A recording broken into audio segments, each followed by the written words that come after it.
Which CPU should you buy in 2026? If your CPU is struggling in the latest games, it might be time for an upgrade. There are plenty to choose from as we go into 2026, but we've tested a lot of them, so in this video, I'll try and narrow down your choices.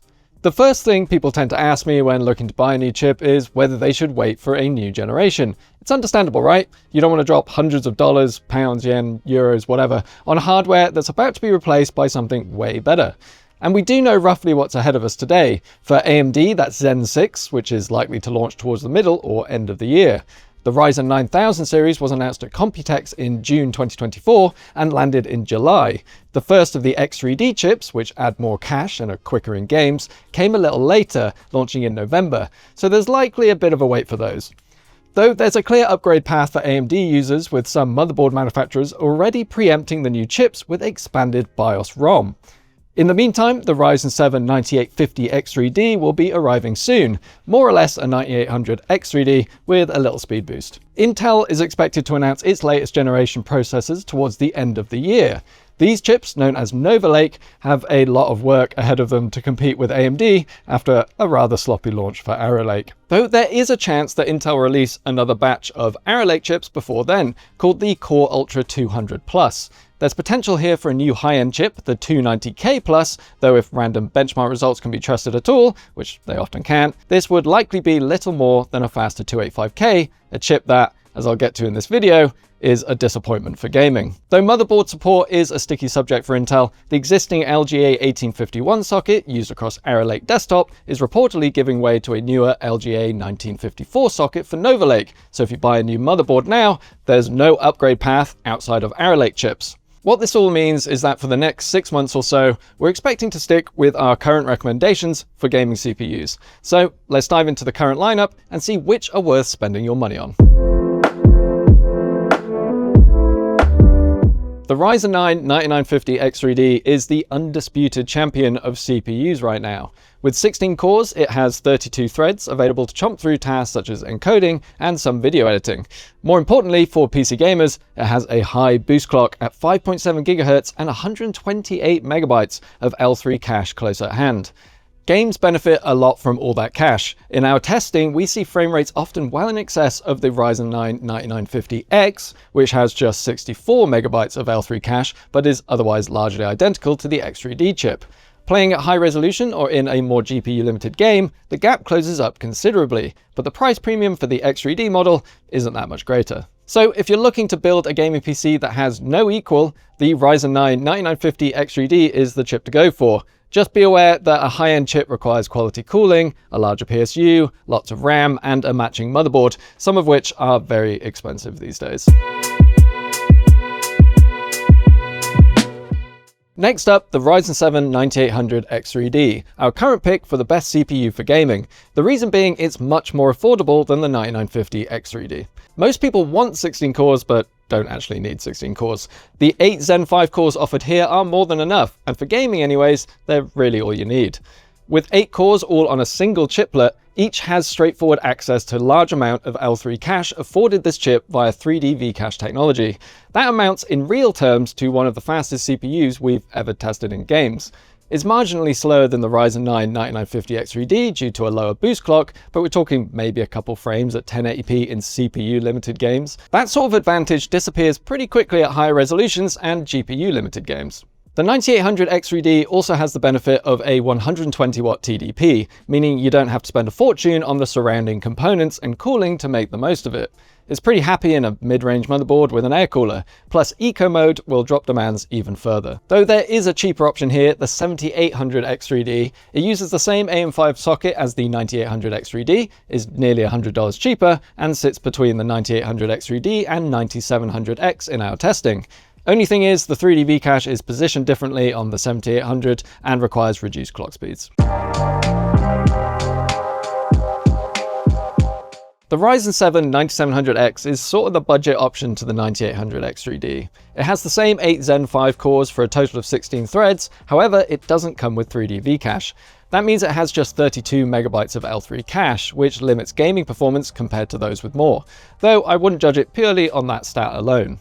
In terms of performance, the latest X3D chips motor ahead of the 9700X, though again, if you're playing a game at high resolution, the gap shrinks drastically, becoming more about what GPU you have. It also generally outclasses Intel's latest chips, so there's a lot to like here nevertheless. My favourite thing about this chip, however, is its 65-watt TDP. That's practically nothing by modern standards, and will operate without issue with many small air coolers inside a mini ITX case. I've used it in a small form factor build, and it feels like a lot of power for a tiny machine. The price tag on this chip also helps keep it relevant versus the faster X3D options, as it's quite a bit cheaper than the last gen 7800 X3D. Though I will shout out the last gen 7600 X3D here, that chip is extremely fast in games and only a little cheaper than the 9700X, but only has 6 cores, so a bit of a trade-off for higher gaming performance. 6 cores, 12 threads, relatively affordable and low power. This could be the description of many Ryzen 5 processors over the past few years, but we're talking about the latest, the 9600X. While seemingly little has changed for the cheap chip, the gradual upgrades to the Zen architecture make for a solid upgrade over much older processors. I have good news for anyone considering this budget chip. We had lambasted it for its high price compared to Zen 4 when it came out, specifically the Ryzen 5 7600X, but our ire is no longer required. Both cost roughly the same these days, they both use the same AM5 socket, and compatible motherboards are widely available, so the newer model is the one to go for now. 6 cores are plenty for modern gaming. You will only really feel the lack of cores if you're trying to run multi-threaded applications. Much like the Ryzen 7 9700X, a big benefit of the 9600 is the low TDP, just 65 watts. It's very easy to cool with an affordable or even free air cooler, though it's worth noting, AMD are cheapskates and they no longer provide one in the box. Intel had the right idea with Arrow Lake, tried to reduce power consumption versus Raptor Lake chips, and offer new platform features that people might actually want, including Thunderbolt 5 and speedy RAM support. The problem is the delivery. The 285K just isn't very fast, to put it bluntly. It's ostensibly slower than Raptor Lake in games, and it's not often we see that sort of backsliding. Intel did patch in some improvements for Arrow Lake chips post-launch, though we saw mixed results. The 285K remains considerably slower than a 14900K in many games, and nowhere close to AMD's X3D offerings. The other issue is the 285K is still not hugely efficient. It's more efficient than the 14900K, which I'm very thankful for, as that 14th gen chip was a nightmare to cool. However, the 285K still draws more power than competing Zen 5 chips. The LGA 1851 socket is also reportedly doomed, set to be replaced for the next generation of Intel chips, which also limits platform longevity. On balance, Intel has a long way to go before it can claim the gaming CPU crown once again. While considerably cheaper than the 285K, the Core Ultra 245K suffers from similar issues. It's no faster than its predecessors, pretty power hungry, and loses out to AMD in most metrics. So what does it have going for it? The main thing is multi-threaded performance. Similar to the 285K, it's very good in Cinebench, Blender, and Handbrake, especially in comparison to the similarly priced Ryzen 5 9600X. The 245K has many more physical cores than the Ryzen, with 6 P cores and 8 E cores, though only ends up with 2 more threads available due to Intel turning off hyperthreading. But it's still a bit of a beast for some multi-threaded tasks nevertheless. Like the 285K, the upgrade path for someone buying a 245K isn't great. You can only upgrade to another Arrow Lake chip, and those are all quite slow for gaming. Altogether, it's just not a very convincing package. So where does that leave us in 2026? Quite simply, AMD dominance for the foreseeable future. A range of tried and tested chips with high performance pair ever so nicely with affordable AM5 motherboards. If you can score one of those with RAM included, as we've seen in recent months and actually even in recent weeks, you'll score a great gaming PC without spending a fortune on RAM.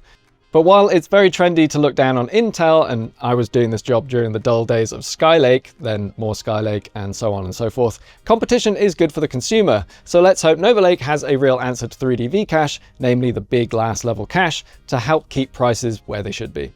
You can find all our reviews for the chips mentioned in this video and more at pcgamer.com. See you next time.